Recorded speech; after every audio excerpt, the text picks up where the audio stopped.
एक गांव में एक बहुत ही भोला भाला आदमी रहता था। वह किसी की भी बात में आ जाया करता था। वह सभी के काम कर देता था। उसे किसी के भी काम करने में कोई दिक्कत नहीं आती थी। सभी लोग इस बात को जानते थे और उसका फायदा उठाने के लिए हमेशा तैयार रहते थे। जब भी वह किसी को दिख जाता था, सभी सोचते थे कि ये मेरे पास आ जाए, मैं इससे बहुत सारा काम लूंगा। और बहुत से लोग उससे काम ले लिया करते थे। उसका जीवन ऐसे ही बीत रहा था। वह हमेशा भगवान की पूजा पर बहुत ध्यान लगाता था। वह जब भी मंदिर जाया करता था, भगवान को बहुत ही ज्यादा मानता था। उसकी भक्ति में हमेशा डूबा रहता था। एक दिन किसी आदमी ने उस पर चोरी का आरोप लगा दिया और कहने लगा कि यही वह आदमी है जो मेरे घर में आया था और उसने हमारे घर में चोरी कर ली है। सभी लोग उसी आदमी की बात पर ध्यान दे रहे थे। वह जानते थे कि यह आदमी सच बोल रहा होगा, लेकिन उस भले आदमी के बारे में किसी का भी ध्यान नहीं था। वह ये सोच रहे थे सभी कि वह आदमी चोरी कर सकता है। सभी गांव वालों ने उसे पीटना शुरू कर दिया और कहने लगे कि बताओ, चोरी का सारा सामान तुमने कहाँ रखा है। वह भला आदमी बार बार यही कह रहा था, मैंने चोरी नहीं की है,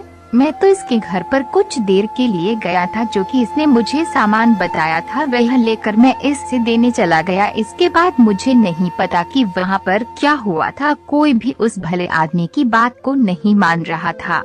वह उनके घर पर गया था, हो सकता है चोरी इसी ने की हो। सभी आदमी पकड़कर मुखिया जी के पास ले जा रहे थे और कह रहे थे कि इसे क्या सजा मिलेगी वही तय करेंगे। जब मुखिया जी को यह बात मालूम हुई तो वे कहने लगे, भला आदमी चोरी नहीं कर सकता, यह बहुत ही अच्छा इंसान है। कोई भी इस बात को नहीं मान रहा था। तभी अचानक ही बहुत तेज बारिश शुरू हो गई। सभी लोग बारिश से बचने के लिए मंदिर के अंदर खड़े हो गए। सभी आदमी कहने लगे, अगर यह सच्चा भगवान का भक्त है तो वह परीक्षा देनी होगी, चोरी नहीं की है, हम ये मानने को तैयार नहीं है। सभी आदमी कहने लगे कि अगर ये चोर नहीं है तो इससे ये परीक्षा देनी होगी कि बाहर बारिश हो रही है, इस बारिश में इसे चलकर जाना होगा। अगर इसको एक भी बूंद नहीं छुएगी तो हम मान लेंगे कि ये सच्चा है और इसने चोरी नहीं की है। वे भला आदमी इस बारे में क्या जानता था। सभी आदमियों ने उसे बाहर जाने को कहा और जैसे ही वे बाहर गया